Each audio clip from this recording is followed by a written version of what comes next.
څنګه کولای شو چې د پیاز په واسطه خپل ځان قوي کړو. په سلامونه او احتراماتو مو هرکلی کوم ملګرو، هیله ده چې روغ جوړ او د صحت جامې مو پرتن وي. زه یو ځل بیا ستاسو په خدمت کې د یو نوي ویډیو سره حاضر یم.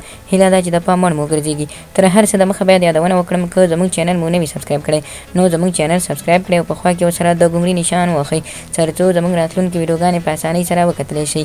مننه. لکه څنګه چې نن سبا په دې دور کې او په دې وخت کې داسې مشکلات پیدا شوي چې هر انسان یې لري، لکه د معدې تیزاب شو، د معدې تکلیف شو، د معدې میکروب شو او د بدن هغه نور مشکلات چې نور هم خلک ډېر تکلیفونه لري، مثلا پښې درد شو، د ځان درد شو یا هم نور. د هغو لپاره هر رقم ته دوایانې شته. خو زه تاسو ته یو داسې دوا ښیم چې تاسو کولی شئ د دې سره ډېر ځان هم قوي کړئ او نور کوم مشکلات چې په بدن کې لرئ نو دا هم د تل لپاره له منځه یوسئ. نو تاسو کولی شئ چې دغه شی تاسو په دغه طریقه استعمال کړئ.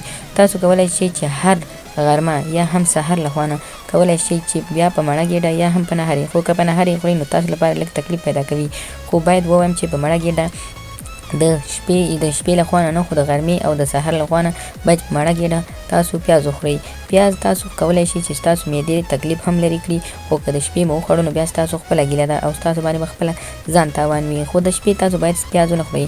خو که د پیاز سره مو داسې چل هم وکړ چې د بغیر له ډوډۍ یا هم بغیر له کوم بل شي وخوړ نو تاسو کولی شئ چې د پیاز سره عسل یعنې ګبین هم ګډ کړئ. دغه کار تاسو کولی شئ چې د یوه میاشت یا یوه نیمه میاشت سره ورسوئ. بیا وګورئ چې ستاسو په بدن کې چې کوم مکروبونه کوم تکلیفونه وي د یوې میاشتې په توکل د الله څومره زر لرې کېږي. پیاز ډېر یو ښایسته شی دی. کولی شئ تاسو پیازو سره ګبین یعنې شات استعمال کړئ او ویې خورئ.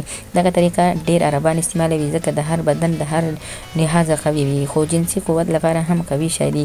کولی شئ چې تاسو جنسي قوت لپاره هم استعمال کړئ. نو خدای دې وکړي ملګرو چې زموږ د ویډیو څخه غلط مطلب وانخلئ. زموږ ویډیو لایک کړئ، شیر کړئ او زموږ چینل هم سبسکرایب کړئ. مننه.